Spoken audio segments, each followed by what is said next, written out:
Welcome back to the channel, everybody. We got Coach Mike here. We just got done playing a fun game. The game is called Battle Twister.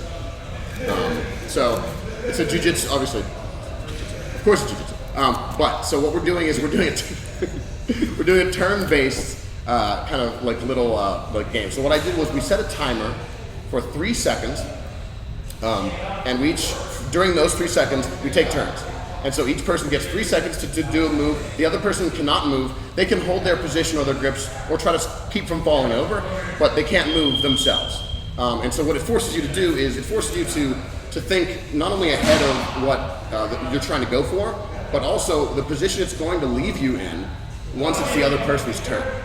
So it might be great for me to try to get say a move on Mike, but if at the end of the move I don't complete the move and it exposes me to attack, that's not a great move.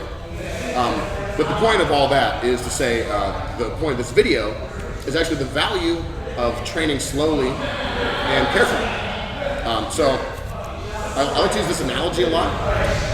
Of if you're walking, if I had to go to work every day and walk a path through the woods, for one time period I sprint through the woods fast as I can, I get to work, I'm tired, I'm exhausted, but I got there quickly. However, say for another period, I woke up 10 minutes early, I took a nice leisurely walk to work every day. So if you asked the person who sprinted through the woods, what are some of the details about that path that you're going through? They'd be like, I'm pretty tired, but I'm trying to get there as fast as I can. I'm breathing hard, who knows? But the person who's walked slowly through the woods, they could be like, oh, well, how much time do you got? I know that when I first start, there's a stump, and then there's a root over there, and there's a bird's nest, etc. And so they don't have all these interesting details because they've just kind of been leisurely walking through this, the same exact path as the other person. But one of these people knows a lot more about the path, and I think that's a really good translation into Jiu-Jitsu, and I think that's kind of what this game does. I think that's as perfect as you can describe it.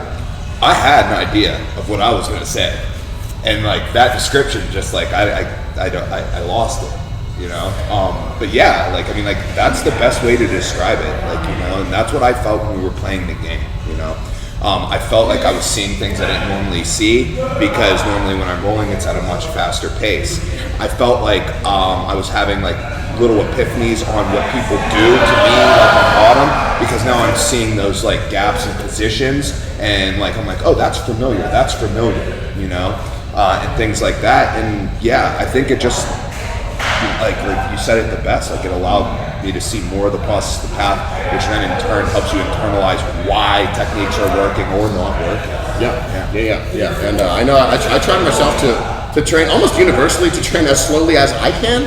It might not always, if I'm at an open mat, that might not be slowly because of the amount of pressure the other person's putting onto me, but I can try to slow them down as much as possible, and try to keep myself able to see all these little bits of the details of the path, as it were. So I think that's any addition. The other additional thing that I noticed during the game, since we were playing it as honestly as we could, you're gonna have little hiccups in there. One time he pummeled underneath my head, and it was his turn, but that pummel elicited an automatic re-pummel out of me, and stuff like that. So you you're just trying to play as honestly as you can. But one of the things that I noticed is because your elapsed time is 3 seconds, right? So if I was trying to pummel my leg through your arm and underneath, if my pummel was not proficient or my technique was not proficient, I didn't have the time to complete what my plan was, right?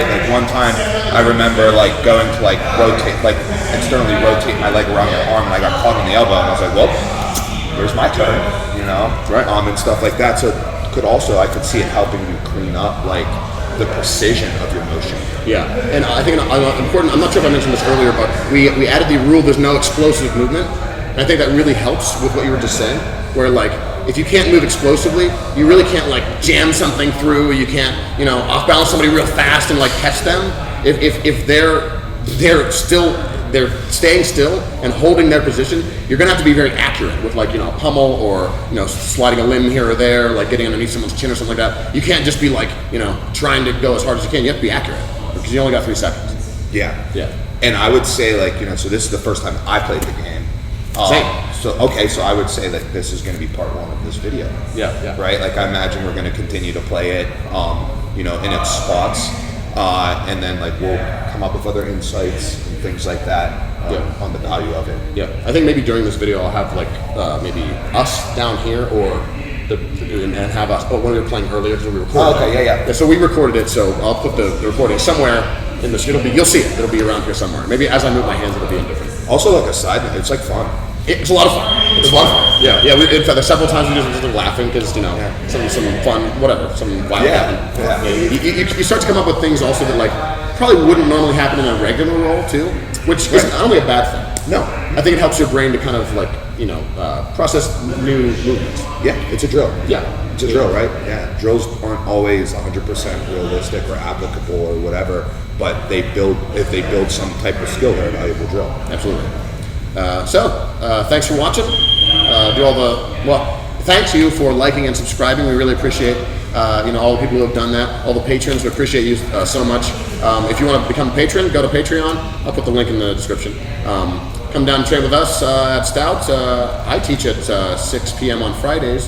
What days do you teach with me? I teach in the Strip District at 6:30 p.m. on Tuesdays, but you can catch me in Zealy and Opal on Mondays, Monroeville on Wednesdays, and Bridgeville on Thursdays.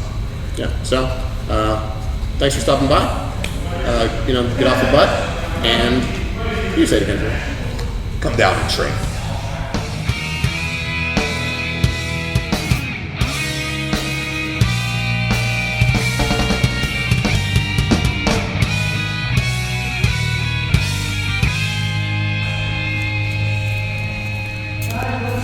Okay, so set.